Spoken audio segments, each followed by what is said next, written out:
The chantry teaches us that it is the hubris of men which brought the darkspawn into our world. The mages had sought to usurp heaven, but instead they destroyed it.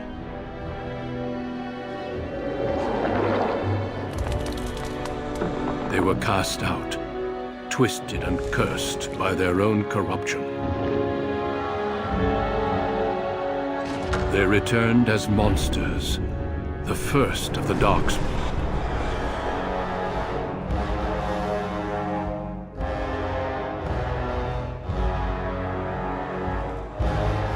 They became a blight upon the lands, unstoppable and relentless. The dwarven kingdoms were the first to fall, and from the deep roads, the darkspawn drove at us again and again, until finally we neared annihilation.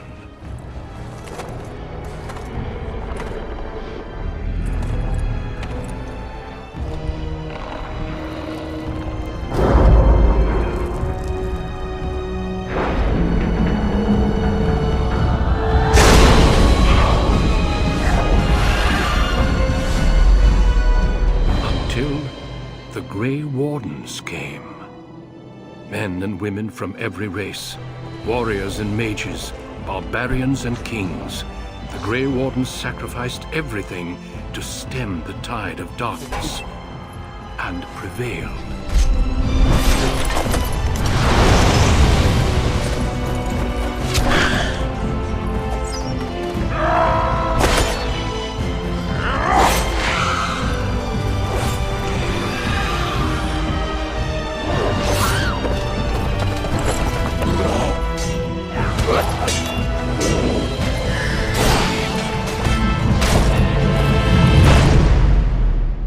It has been 4 centuries since that victory, and we have kept our vigil. We have watched and waited for the darkspawn to return. But those who once called us heroes have forgotten. We are few now, and our warnings have been ignored for too long.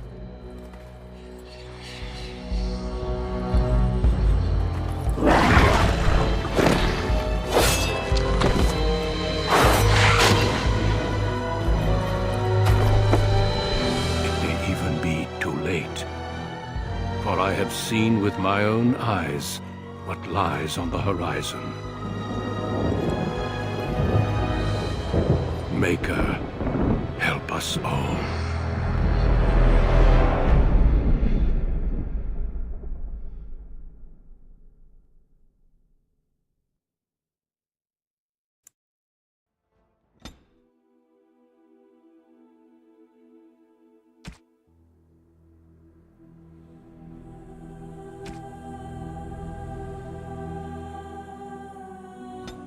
Greetings.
I have lost the spell. How do you do? Greetings. Greetings. Charmed, I'm sure. Greetings. Greetings.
For generations, your family, the Kuzlans, has stewarded the lands of Highever, earning the loyalty of your people with justice and temperance.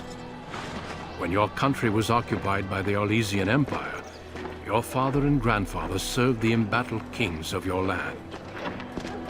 Today, your elder brother takes up House Kuzlan's banner in service to the crown, not against the men of Orlais, but against the bestial darkspawn rising in the south. I trust then that your troops will be here shortly. I expect they will start arriving tonight, and we can march tomorrow. I apologize for the delay, my lord. This is entirely my fault. No. The appearance of the Darkspawn in the south has us all scrambling, doesn't it? I only received the call from the king a few days ago myself. I'll send my eldest off with my men. You and I will ride tomorrow just like the old days. True, but we both had less grey in our hair then, and we fought Orlesians, not monsters. At least the smell will be the same. I'm sorry, Pup, I didn't see you there. Hal, you remember my son? I see he's grown into a fine young man. Pleased to see you again, lad. My daughter Delilah asked after you. Perhaps I should bring her next time.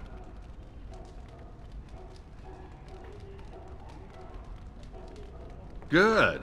She's talked about you ever since she saw you at a fair in Denerim. I think you have an admirer, young man. At any rate, Pup, I summoned you for a reason. While your brother and I are both away, I'm leaving you in charge of the castle. Now, that's what I'd like to hear. Only a token force is remaining here, and you must keep peace in the region. You know what they say about mice when the cat is away, yes? There's also someone you must meet. Please, show Duncan in.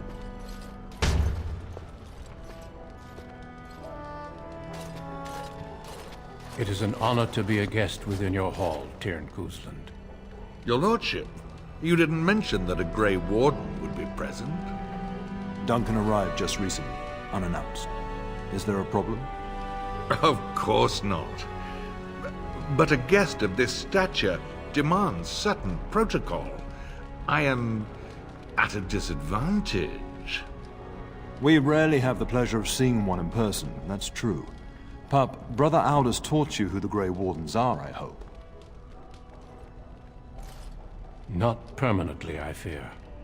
Without their warning of the Darkspawn rising now, half the nation could have been overrun before we'd had a chance to react. Duncan is looking for recruits before joining us and his fellow wardens in the south. I believe he's got his eye on Sir Gilmore. If I might be so bold, I would suggest that your son is also an excellent candidate. Honor though that might be, this is one of my sons we're talking about. I've not so many children that I'll gladly see them all off to battle. Unless you intend to invoke the right of conscription. Have no fear. While we need as many good recruits as we can find, I've no intention of forcing the issue. Pup, can you ensure that Duncan's requests are seen to while I'm gone? In the meantime, find Fergus, and tell him to lead the troops to Ostagar ahead of me.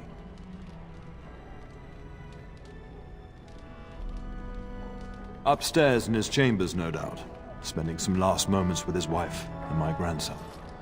Be a good lad and do as I've asked. We'll talk soon.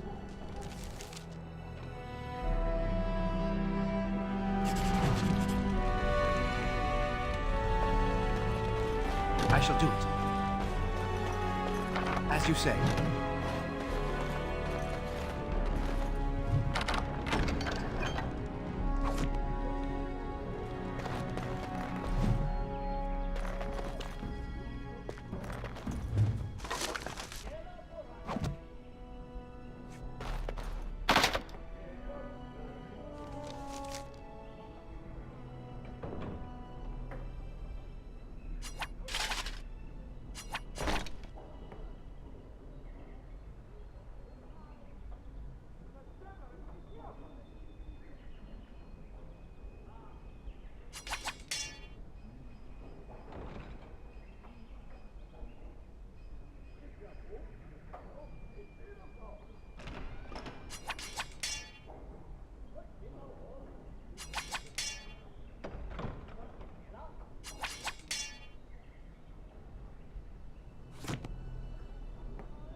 There you are. Your mother told me the Terran had summoned you, so I didn't want to interrupt. Pardon my manners, my lord. It's simply that I've been looking all over the castle for you. I fear your hound has the kitchens in uproar once again, and is threatening to leave. No matter how the maids try to keep him out, he always finds a way in. You know these Mabari hounds. They listen only to their master. Anyone else risks having an arm bitten off. I'm not willing to test that. You're quite lucky to have your own Mabari warhound, you know. Smart enough not to talk, my father used to say. Of course, that means he's easily bored. Nan swears he confounds her just to amuse himself. At any rate, your mother would have me accompany you until the matter is settled, shall we? Just follow the yelling. When Nan's unhappy, she makes sure everyone knows it.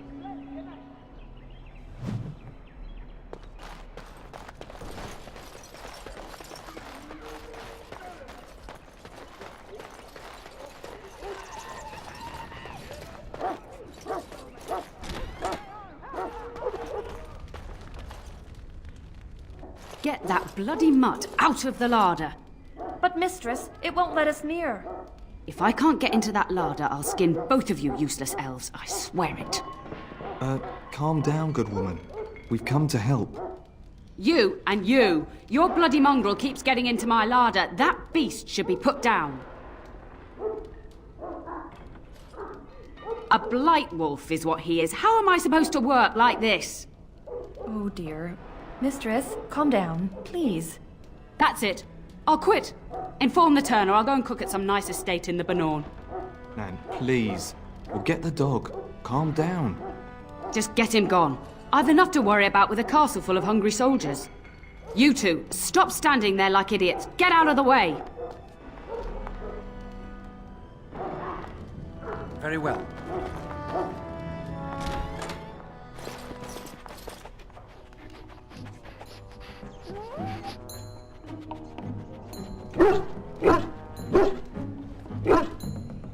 Oh, look at that mess. How did he even get in here?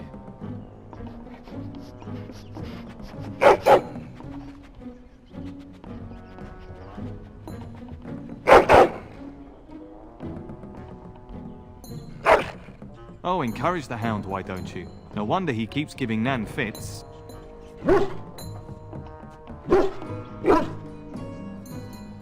He does seem like he's trying to tell you something. Wait, did you hear that?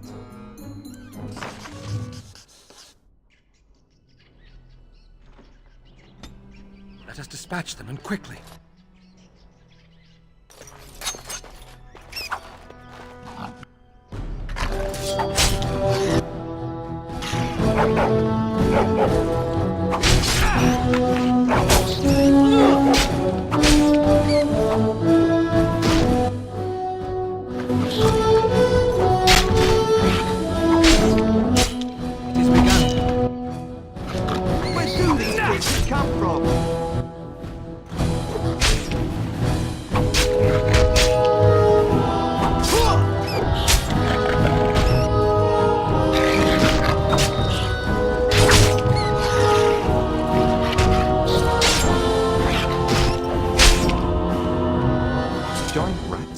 Like the start of every bad adventure tale my grandfather used to tell.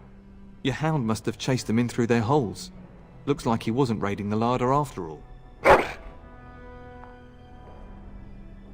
Those were rats from the Kokari Wilds. Best not to tell Nan. She's upset enough as it is. But seeing as you've got your Mabari well in hand, I'll be on my way. I'm to prepare for the arrival of more of the Jarl's men.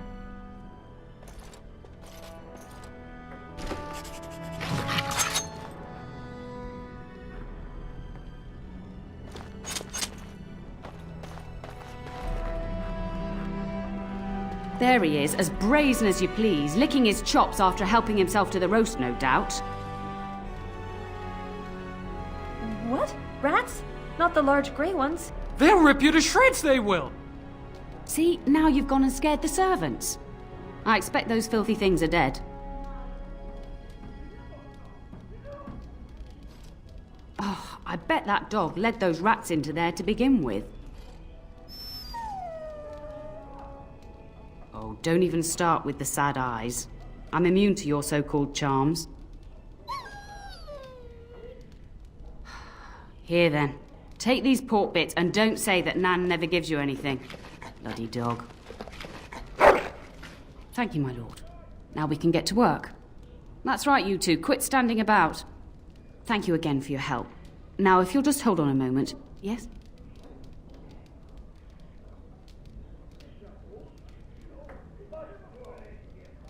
Adney, get moving with those casts. And Kath, do you think you can serve that to the turn with dirt from the floor all over it? Miserable old bat. Old bat, am I? We've got to work double time on supper, sweep out the hearths, and no complaining. Don't even mention that. These two will run like a pair of frightened kittens, and then where will I be? Thank you for coming to your old nanny's rescue. That blasted hound is more trouble than he's worth. He is.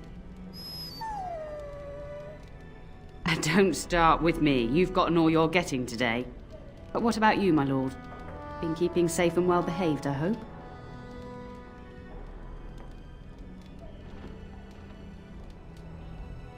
Huh, clever whelp. That mouth of yours will get you into trouble one day.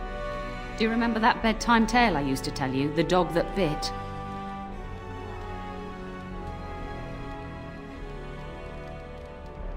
Good. Then you can start.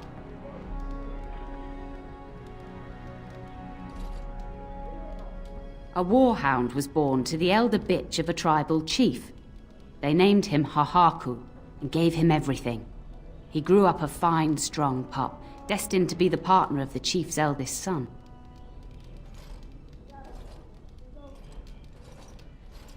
The young hound became arrogant, taking food from his kin and warning them, in the way of dogs, that the chief's family would punish them if they tried to attack him. Years passed, and the time for the chief's son to take a warhound came closer. Hahaku's pride swelled, and many of the people of the tribe came to the chief, quietly whispering of this dog's bullying. With each complaint, the chief saw only Hahaku's strength and pride, and sent his people away. But as his son grew, the chief watched more closely. The day might come when his boy's life would depend on this dog. If the humblest of his people would not trust Hahaku, how could he?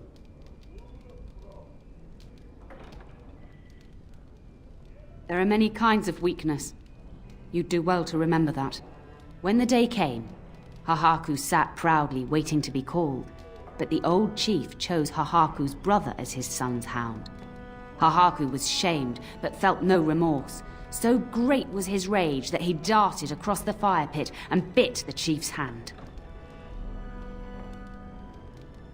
He shouldn't have done it at all. The chief and his son struck at Hahaku, cursing him.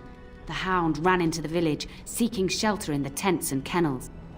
The other dogs snapped at him, and the tribe's people threw stones at him. Before the chief could reach him, the tribe had torn Hahaku apart. Now, what should you carry from this tale?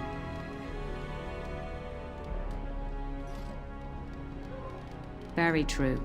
Hahaku thought himself above the others and expected his position to protect him. But you're far too old now for an old woman to be reminding you to watch how you behave, hmm?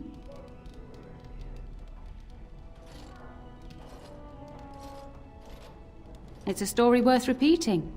That's all. Be off with you then. Tell your brother farewell before he rides off to war.